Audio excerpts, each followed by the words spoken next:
मेरे प्यारे साथियों, आज हम कुछ प्लानिंग करें इस तरह से कि मार्केटिंग में सफलता पाने के लिए अब किस प्रकार की प्रक्रिया हमें अपनानी है, जिससे कि हम सफलता तक बड़ी आसानी के साथ शानदार अपना उत्कृष्ट प्रदर्शन कर सकें। साथियों, जब किसी वस्तु की बिक्री करनी हो तो वो हमें आसान से दिखाई पड़ती है, लेकिन किसी अमूर्त चीज की बिक्री करना, किसी विचार की बिक्री करना, यह लगता है कि कठिन कार्य है। तो साथियों, मैं Shiv Vijay Singh, CLIA chief division Faizabad LIC, आज फिर आप लोगों के सामने मैं इस बात को प्रकट करना चाहता हूं कि जितना कुछ हम सीखें, किसी भी तरह से सीखें, उसे अगर हम प्रयोग में लाते हैं, उसका इंप्लीमेंट करते हैं, तब तो वो सीखना हमारे लिए लाभदायक है और हमारे जो समय हमने सीखने में लगाया है उसका भी हमने उपयोग कर लिया। क्योंकि किसी भी ज्ञान का जब हमें आ गया और उस ज्ञान का उपयोग करके जब उससे कुछ हमने हासिल किया, तभी उस ज्ञान की कुछ उपयोगिता थी। साथियों, अब ज्ञान बहुत ज्यादा आपके पास में हो, लेकिन कुछ क्वालिटीज आप में चाहिए, योग्यताएं चाहिए, तभी उस ज्ञान का आप उपयोग कर पाएंगे। जिस प्रकार से कि आपने नॉलेज तो बहुत हासिल कर लिया, लेकिन सैद्धांतिक ज्ञान और व्यावहारिक उपयोग दोनों ही मिलकर के सफलता तक जाते हैं। मेरा यह मानना है कि यदि हमें व्यवसाय में, मार्केटिंग में या समाज के किसी भी क्षेत्र में सफल होना है, तो हमें कुछ विशेषताएं होनी चाहिए, जिनका मैं आपको बता रहा हूं कि सबसे पहली विशेषता यह होनी चाहिए कि हमें रिलेशनशिप डेवलप करने का बहुत बढ़िया तरीका हमारे पास में होना चाहिए। लोगों के प्रति निस्वार्थ भाव से एक अच्छा व्यवहार हमें होना चाहिए कि हम जो है एक अच्छा व्यवहार, हमें एक अच्छे व्यक्ति के रूप में समाज में माना जाए, अच्छे तरीके से मैं पेश आता हूं ज्ञान होने के बावजूद भी, और किसी से कोई द्वेष नहीं है। हम में जो है यह है कि हम सबके साथ अपने को एडजस्ट कर लें, यह हमारे पास व्यवहार होना चाहिए। दूसरी चीज, अब अगर व्यवहार हमारा अच्छा है, लेकिन जिस क्षेत्र में हम काम को लोग अच्छे व्यक्ति के रूप में तो लोग जान रहे हैं कि हम बहुत अच्छे व्यक्ति हैं, लेकिन जिस व्यवसाय से हम जुड़े हुए हैं उस व्यवसाय के बारे में हमें जानकारी होनी चाहिए। इसके लिए हमें क्या चाहिए? इसके लिए हमें उस व्यवसाय से लगे हुए लोगों से, जिनके पास अनुभव हो, जिन लोगों ने बुक्स लिखी हो या जिन लोगों ने काफी कुछ उस पर काम किया हो, उनसे हमें प्रशिक्षण भी लेना चाहिए। अगर हम प्रशिक्षण लेते हैं तो हमारी बुद्धि भी एकदम ट्रेंड बुद्धि होगी ट्रेनिंग से, और हम उससे क्या जान जो है हमें एक लोगों से अलग हट करके हम दिखाई पड़ेंगे कि हमने जो ज्ञानार्जन किया है, प्रशिक्षण प्राप्त किया है। क्योंकि किताबों को पढ़ने से ज्ञान नहीं होता, लोगों के अनुभव, जिन लोगों ने किताबें लिखी, जो लोग प्रशिक्षण दे रहे हैं, वो एक लगातार अपने को अपडेट करते रहते हैं। उस ज्ञान के साथ हमें जुड़ करके रहना है, तभी जान लीजिए कि हम जो है अपने व्यवसाय में हमारी पारंगतता मालूम हो जाएगी, अपने व्यवसाय में भी हम दक्ष हैं, मतलब समाज के प्रति हम जागरूक हैं, समाज में जब हमारी जरूरत पड़ती है समाज में वो उपलब्ध रहते हैं, रिलेशनशिप डेवलप करते हैं, लोगों, हमारा व्यवहार अच्छा है। लेकिन अपने विषय का ज्ञान भी तो हमें होना चाहिए। जब अपने विषय का हम ज्ञान होगा, और वो ज्ञान क्या लगातार चलता रहता है। किसी भी प्रोफेशन के व्यक्ति को आप देख लीजिए, किसी व्यवसाय में है वो लगातार अपने को अपडेट करता रहता है। तो आप भी यदि मार्केटिंग में है, वो चाहे इंश्योरेंस की मार्केटिंग हो, चाहे जितनी इन्वेस्टमेंट की मार्केटिंग हो, चाहे वो शेयर मार्केट, कुछ भी हो, अगर आप मार्केट में हैं तो आपको मार्केट की जानकारी होनी चाहिए, तभी आप अपने को प्रोफेशनल में मान सकते हैं कि हम प्रोफेशनल हैं। तो आपको उस क्षेत्र की जानकारी भी रखनी चाहिए कि इस क्षेत्र में, इससे दूसरे क्षेत्र में, और अगर आप इन्वेस्टमेंट में लगे हुए हैं, लोगों के इन्वेस्टमेंट पोर्टफोलियो बनवाते हैं, तो आपको देखना चाहिए कि उनकी बचत जो है कहां कहां पर लगवाई जा सकती है और कहां कहां वो बचत कितनी कर चुके हैं।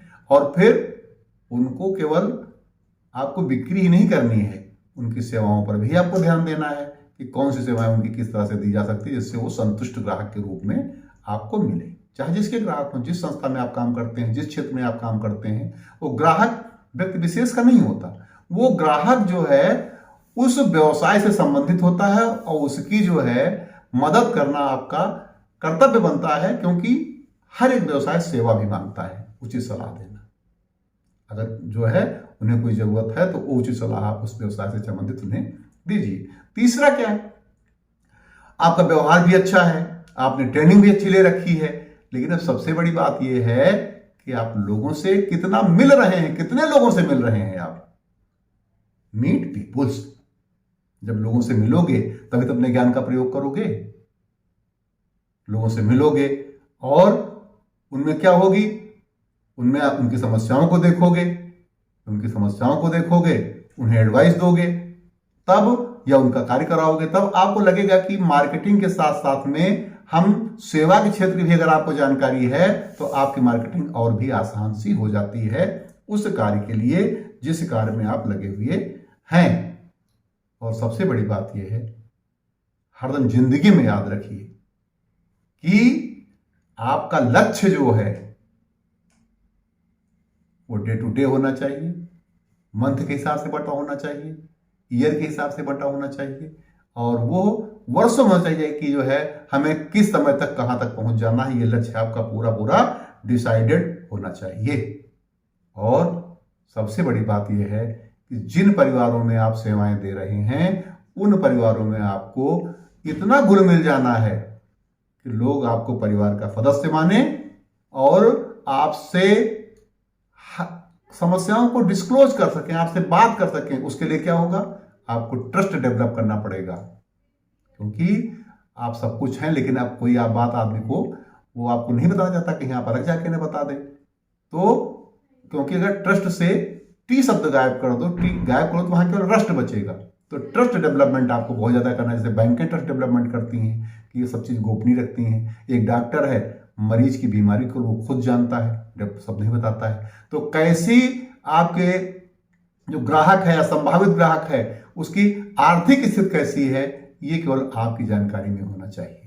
ये जो है आप गली गली उसका ढिंढोरा नहीं पीट सकते हैं कि जो है हम जो है मतलब सब जगह बताओ उनके पास ऐसा है, ऐसा कुछ नहीं। क्वेश्चन आप जानते तो हैं, उसका सुझाव, सलाह, समाधान, ये सब कुछ आप में रहना चाहिए, लेकिन उसे मार्केट में आप सब जगह को फैलाना, सब लोगों को बताना नहीं चाहिए कि उनके पास तो ऐसा है, ऐसा कुछ नहीं। मतलब आप जो है कीप साइलेंट, चीजों को जाने।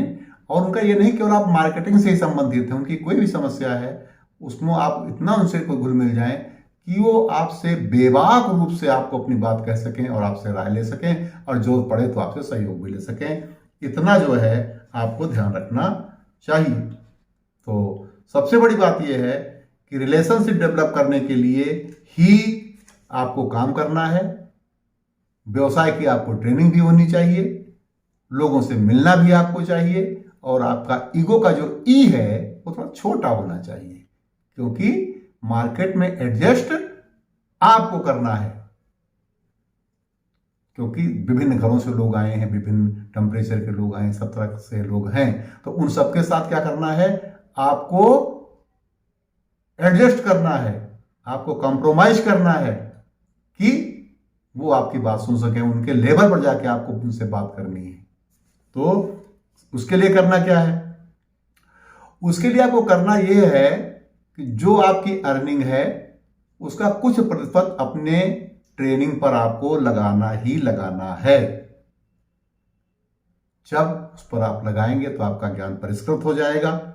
अब करना क्या है, आपको अपने ऊपर काम करना है, आपको सीखने की हरदम ललक होनी चाहिए, दिन प्रतिदिन आपको सीखना भी है। तो आपके पास स्थिति ये है कि अपने ऊपर काम करो, स्वयं को बदलो, और जिस प्रकार के मार्केट हो, जिस प्रकार का माहौल हो, उस प्रकार के माहौल में अपने को आप आगे बढ़ावें। मेरा विश्वास है कि ये जो वर्ष के अब ये महीने चल रहे हैं, फाइनेंशियल क्लोजिंग के लिए जो महीने चल रहे हैं, इन पर आपको अपनी क्या करना है, अब अपनी गाड़ी को आप टॉप गियर में डालना है कि अब दिसंबर टू मार्च पर डे आपका जो है मार्च क्लोजिंग का डे आपको मानना चाहिए, चाहे वो सर्विसिंग का क्षेत्र हो, चाहे वो नए बिजनेस का क्षेत्र हो।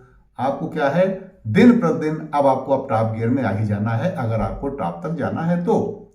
क्योंकि अपनी प्रतिस्पर्धा आपकी अपनी स्वयं से होनी चाहिए, किसी प्रतिस्पर्धा नहीं है। आपका अपना लक्ष्य है जिसे आपको पूरा करना है, उसके लिए लग जाइए। और जब दिन आपको लगे कि अब हमें घर जाना चाहिए, एक अतिरिक्त काल और एक आदमी से और ज्यादा मिल लेना। अगर एक आदमी से आप रोज ज्यादा मिलते रहे तो पता लगा आपके 30 आदमी और बढ़ जाएंगे, आपकी सेवा क्षेत्र का विस्तार होगा, आपका विस्तार होगा। और जिस मार्केट में, जिस छात्र क्षेत्र में आप काम कर रहे हैं, उस संस्था को आपके नाम से जाना जाए। कौन? फला, अच्छा LIC वाले, अच्छा शेयर मार्केट वाले, आपके नाम से आप जाना जाए। क्योंकि आपकी संस्था तो ब्रांड एम्बेसडर है ही है। अपनी संस्था के आप ब्रांड एम्बेसडर अगर दिखाई पड़े तो मान लीजिए कि आपने अपने को स्थापित कर दिया उस क्षेत्र में कि लोग आपसे सेवा लेने में अपने को गौरवान्वित महसूस करें, आपका सलाह लेने के लिए आपका इंतजार कर सकें, आपके ऑफिस आ सकें। तो अपने को डेवलप करो, अपने को इतना डेवलप कर लो कि लोगों को गर्व हो कि उनके आप सलाहकार हैं। जब इतना आप करेंगे तो आप निश्चित रूप से मान करके चलिए, सफलता के लिए आपको इंतजार नहीं करना पड़ेगा। सफलता दिन प्रतिदिन जो है वो बढ़ती चली जाएगी और आपको लोग महत्व देंगे कि हम उनसे सलाह लेने के बाद ही कोई निर्णय लेंगे। तो साथियों, अब एक अंतिम बात आप लोगों के लिए, क्या दिसंबर to March, per day March till 31st of the March, क्योंकि ये एक ऐसा समय है जहां पर बहुत तेजी के साथ परिवर्तन होते हैं, बहुत तेजी के साथ लोग आगे पीछे होते हैं। तो अपने को मार्केट में झोंक दीजिए, पूरी ताकत अपनी हाथ लगा दीजिए, अधिक लोगों से आप मुलाकात कीजिए और साबित कर दीजिए कि जो लोग आपके बारे में सोच रहे थे उससे कहीं आप ज्यादा आगे हैं। और अपना पिछले साल का रिकॉर्ड, अपनी आमदनी के द्वारा, अपने ग्राहकों के द्वारा सब कुछ आपको नया बनाना है कि पीछे के सब रिकॉर्ड आपसे पीछे हो जाएं और किसी से प्रतिस्पर्धा कोई आपकी नहीं है। क्योंकि ईश्वर ने आप जैसा किसी को बनाया ही नहीं। दूसरों से प्रतियोगिता करने का मतलब कि आप अपनी ताकत को कमतर आंक रहे हैं। जो आपसे प्रतियोगिता लोग कर रहे हो, आपकी किसी से प्रतियोगिता नहीं है। आप जिस क्षेत्र में हैं उसमें आपको अपना प्रदर्शन उत्कृष्ट करना है। अगर कोई आपसे सहयोग चाहता है, कोई आपसे सलाह मांगता है, आपके ही व्यवसाय से है, उसे सलाह दीजिए, सही सलाह दीजिए और उसको भी मार्गदर्शन कीजिए। क्योंकि जो कुछ आप उसको देंगे वो आपके लिए काफी कुछ ज्यादा होकर के आपके लिए आएगा। और जो आपके ग्राहक हैं, कोशिश कीजिए कि केवल उनसे आप व्यवसायिक संबंध ना रखें, उनकी वैल्यूएट कीजिए, उनकी आमदनी कैसे बढ़ सकती है इस व्यवसाय के अलावा भी उनका सहयोग कीजिए, उनके कार्य में बढ़ाने का योगदान दीजिए। निश्चित रूप से बदले में आपको इतना काम आएगा कि आपके काम से जो आपको आय मिलने वाली है उस पर वो मानेंगे कि केवल आपका ही अधिकार है। जब उनका आप काम बढ़ाएंगे, उनका पैसा बढ़ेगा आपके ग्राहकों का, तब वो निश्चित रूप से कोशिश करेंगे कि आपकी आमदनी बढ़े। धन्यवाद।